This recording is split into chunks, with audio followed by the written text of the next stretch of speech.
So here we have a simultaneous equation for grade 10. So now in simultaneous equations, if you're still new to it, it can get a bit tricky, but with adequate practice, it's going to become a lot more easier to digest. So in this video, we're going to do this one, but first we should start with the easier ones, right? That way I can explain the concept. So let's say we were asked to solve for x, and these are our two equations, right? So we always start easy. So we're going to start with this one, right? Here we have two equations. We have the equation on the left, and then we have the equation on the right. So this is what I want you to do with it. I want you to name these equations. So this one here, it's x plus y is equal to 1. So I'll just call that equation 1, right?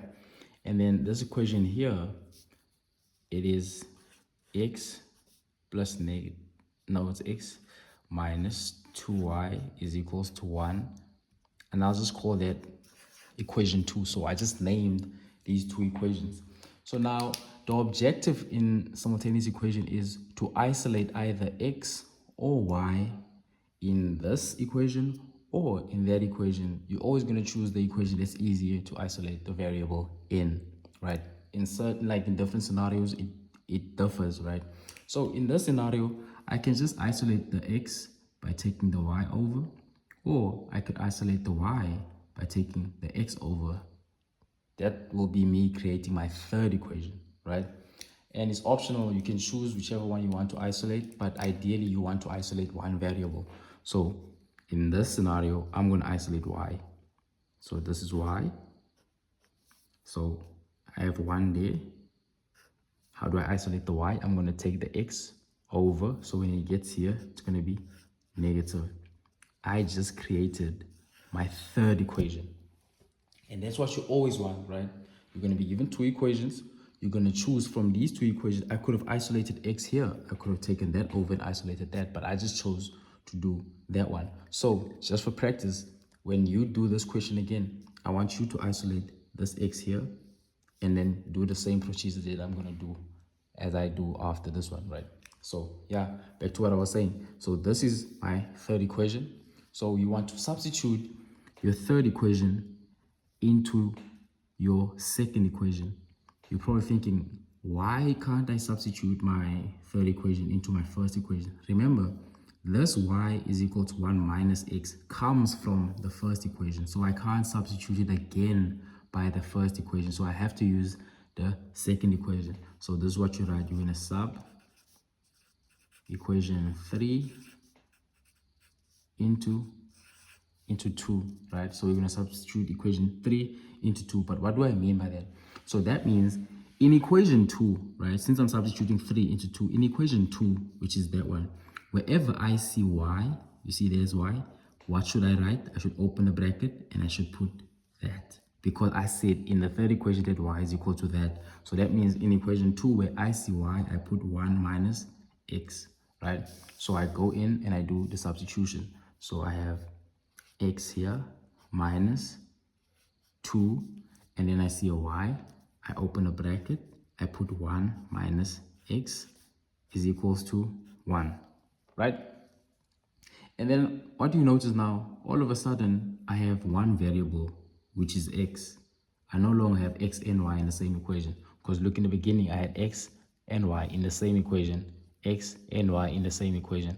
But once my substitution is done, I only have one variable, which is always the objective. And then I just simplify this. So that's going to be x, 2, and that will just give us negative 2. And that will just give us plus 2x is equals to 1. And then I simplify further. So it's going to be 2 plus that. So that's going to give us 3x is equals to, because x plus 2x. And then we're going to take the 2 over. We still have 1 there. So when the 2 goes over, it's going to be positive. And then we're going to have 3x is equals to 3. But remember, I'm looking for x, so I'm going to divide by 3, divide by 3. So that and that cancel out. So I'm going to be left with x, and then here it's going to be 1. So remember, that's my first variable. I have two variables. I have x and y. I just found my x. Now, to get the other variable is way too easy, because according to the concept, you first must isolate one variable, right? And then since we isolated the y, This equation didn't have y, it had x. Hence, we solved for x and we got our x.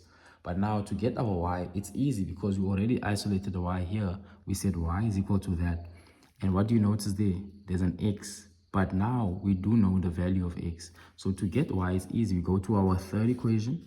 We say 1 minus x, which is 1, this. So our y is 0. Easy as that. So what's the concept? The concept is you're going to be given two equations. I want you to name those equations, equation 1 and equation 2. And then from equation 1 and equation 2, you're going to choose which variable is easy to isolate, right?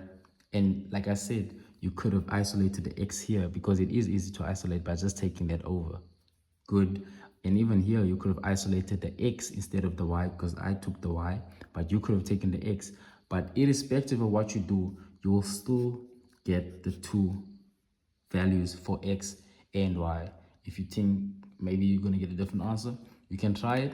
You can isolate the x in this one or isolate the x in this one and try it out.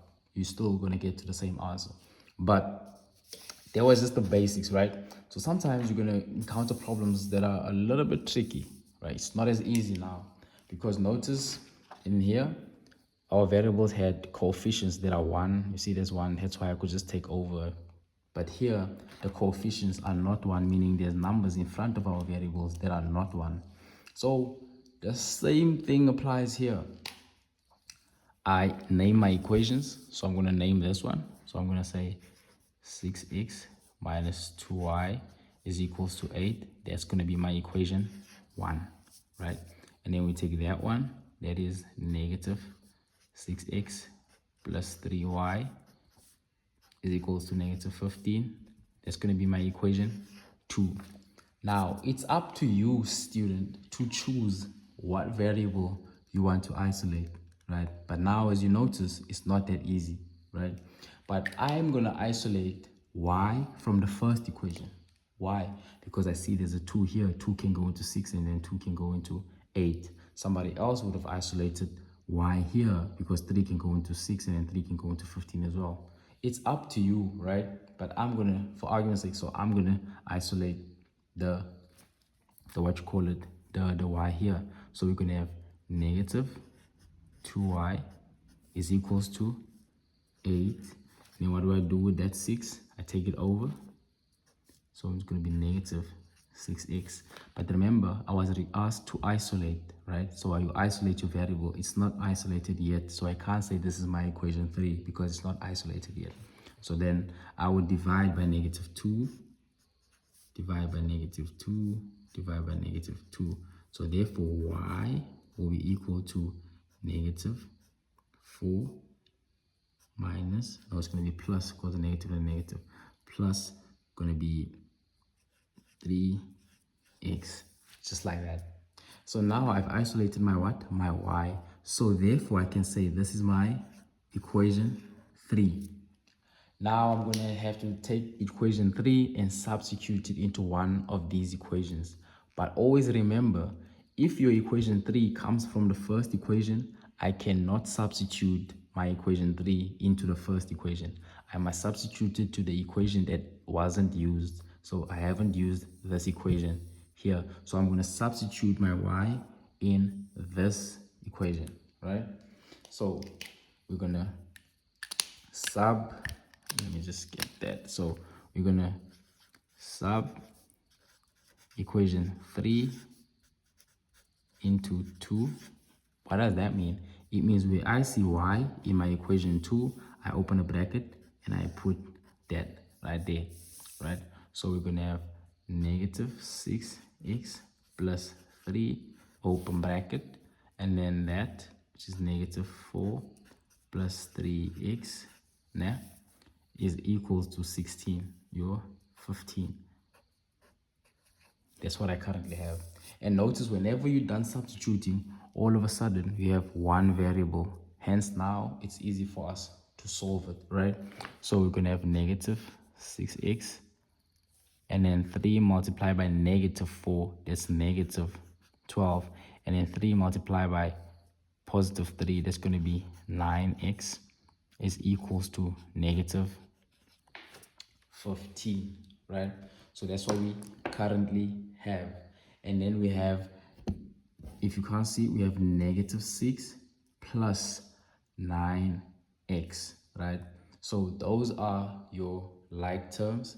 So the answer for this one is going to be 3x minus 12 is equals to negative 15. You get it? So then, because we're solving for x, we want to have like terms on one side. So this one will go that side.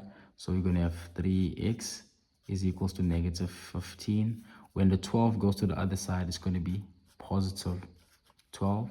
And then we have 3x, right, is equals to negative 3. Does that make sense? Because negative 12 plus negative 15 plus 12 gives us negative 3, right? And then we're gonna divide by 3 because we're solving for x. So we divide by 3 both sides, so that will cancel out. Therefore, x is equals to negative 1. So our x is negative 1. But remember, we just found our x, we haven't found our y. Now, how do we find the y? Remember, we said y is equal to what? Y is equal to that. So we've done the hard part. So to get the other variable is way easy. We just go to the third equation. The third equation says y is equal to negative 4, right? Plus 3. What is that there? We see here x. So we open a bracket and we put the value of x that we got here. So therefore, there's going to be negative 4, negative, and that will give us negative 3. And therefore, the answer for that is going to be negative 7. Just like that. So if it's still new to you, it's understandable. So just do a couple more. But if these ones are a bit complicated, always start with ones where your variable or your coefficient is 1 until you get into the habit of knowing what you're actually doing. But then once you understand what you're doing, then you go to the more complicated ones, and then you're going to realize the concept is still the same. Nothing changed. You find the third equation by isolating a variable that you deem is easy to isolate. Here for me, it was easy to isolate this one. So somebody else could have isolated this y here by taking that over. I promise you would still get to the same answer. You can try it and then see for yourself. So I hope this video was helpful.